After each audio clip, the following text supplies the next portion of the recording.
उसमें एक सर्वे बेहद महत्वपूर्ण है। भारतीय जनता पार्टी ने पिछले 10 साल में आरएसएस ने और उनके जितने भी आनुषंगिक संगठन हैं, देश को तोड़ने और विभाजित करने की पूरी कोशिश कर ली। लेकिन राहुल गांधी की एक यात्रा ने उनके पूरे किए कराए पर पानी फेर दिया। जिन नौजवानों को उन्होंने लगा रखा था कि 5-5, 6-6 घंटे आपको मोबाइल देखना है और मोबाइल पर केवल हिंदू मुसलमान, लेकिन 80% से ज्यादा नौजवान ये कह रहे हैं कि इस देश पर सारे धर्म के लोगों का अधिकार है। सारी परियोजना फेल हो गई। आप नौजवानों को ही अंधभक्त बनाना चाहते थे, वो बनने के लिए तैयार नहीं है। क्योंकि दूसरी तरफ चाहे वो तेजस्वी यादव हों जिन्होंने 3 लाख नौकरियां दी और ये दिखाया कि नौकरियां मिल सकती हैं, राहुल गांधी आंकड़ों के साथ कह रहे हैं कि 30 लाख नौकरियां खाली हैं। और जो जो संस्थाएं मोदी जी ने बेची, वो तो निर्मला सीतारमण ने कहा कि सब हम बेच देंगे वो तो। और मोदी जी का एक वीडियो बड़ा वायरल हुआ है, बेच दो वाला, वो आपने भी देखा होगा, हमने भी देखा। सारे सार्वजनिक संस्थानों को बेचने पर आमादा, और जा कहां रहे हैं? अडानी के पॉकेट में, अंबानी साहब के पॉकेट में। और इधर देश के लोग गरीब होते चले जा रहे हैं। लोगों के पास ना रोजगार है, ना एजुकेशन है, ना हेल्थ का सिस्टम है। तो ऐसे में वो धर्म के आधार पर विभाजित करने की देश की सारी कोशिश, सारी परियोजना में पलीता लग गया। और मोदी जी अब बेचारे अकेले, और बड़ा बोझ है, मुझे दया आती है उनके ऊपर। अकेले कहां तक जूझेंगे? और इधर वो जो जिसको सच में इन लोगों ने इंडिया कहा, आपको वो दिख रहा है। बंगाली अस्मिता, बंगाल की शेरनी, वो ममता बनर्जी। स्टालिन का आपने नाम लिया, डीके शिव कुमार, रेवंत रेड्डी, और इधर तेजस्वी यादव जैसा नौजवान दहाड़ता हुआ, अखिलेश यादव मतलब पहलवान का बेटा जो सीधे मैदान में पछाड़ता हुआ। और इधर मायावती ने भी अब बागडोर संभाल ली है। राहुल गांधी तो लगातार लगे ही हुए हैं। और यहां मल्लिकार्जुन खड़गे जैसा बहुत सीनियर आदमी। तो चारों तरफ से, वो प्रियंका गांधी ने, अभी केजरीवाल की पूरी टीम आप देख लीजिए, उधर हेमंत सोरेन की पत्नी, उनको देख लीजिए, जिस तरह से मजे हुए अंदाज में वो बात कर रही हैं। और मैं तो कई बार आपके यहां कह चुका हूं कि जब पति पर कोई बुरा साया आता है तो पत्नी आती है नजर उतारने के लिए। और वो जब रूप धारण करके पूरा मुस्तैदी के साथ, और ये बाकायदा रिसर्च है कि महिलाओं को जब भी मौका मिला पॉलिटिक्स करने का तो उन्होंने बहुत बड़ा काम किया। इंदिरा गांधी से लेकर के और मायावती तक कई बड़े आप नाम देखिए।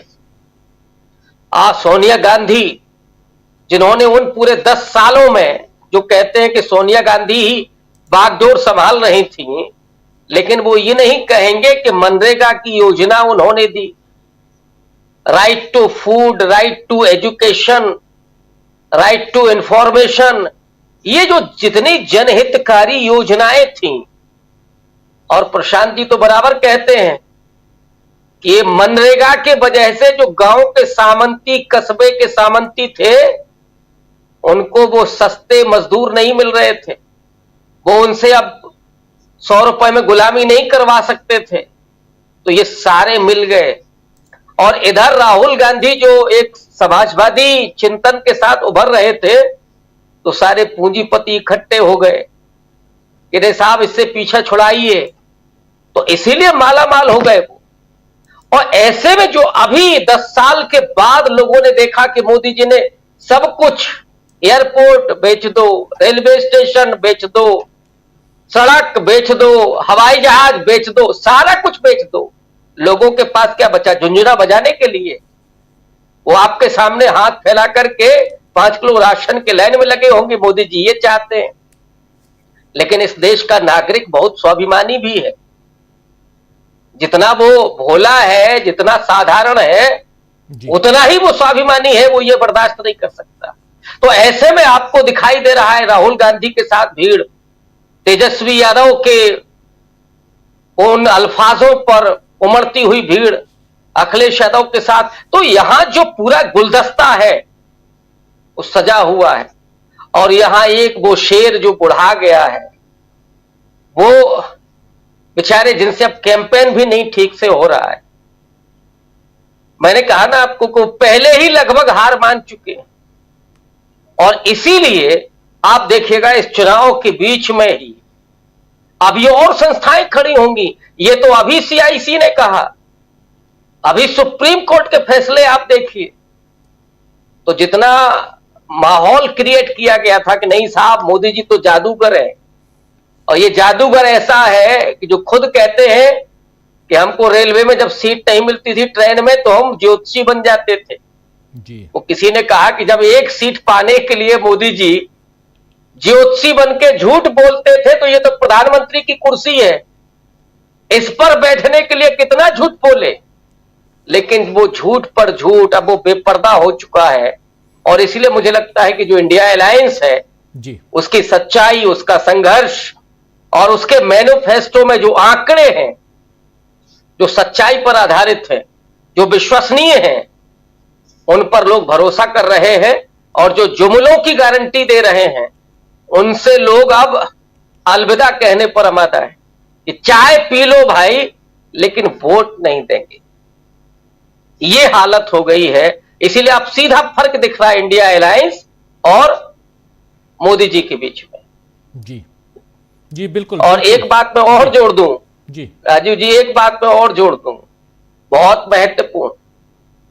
ईवीएम को लेकर के जो सवाल उठे, मुझे लगता है इस समय मतदाताओं को यह समझने की जरूरत है कि इन सवालों पर जो होगा सो होगा।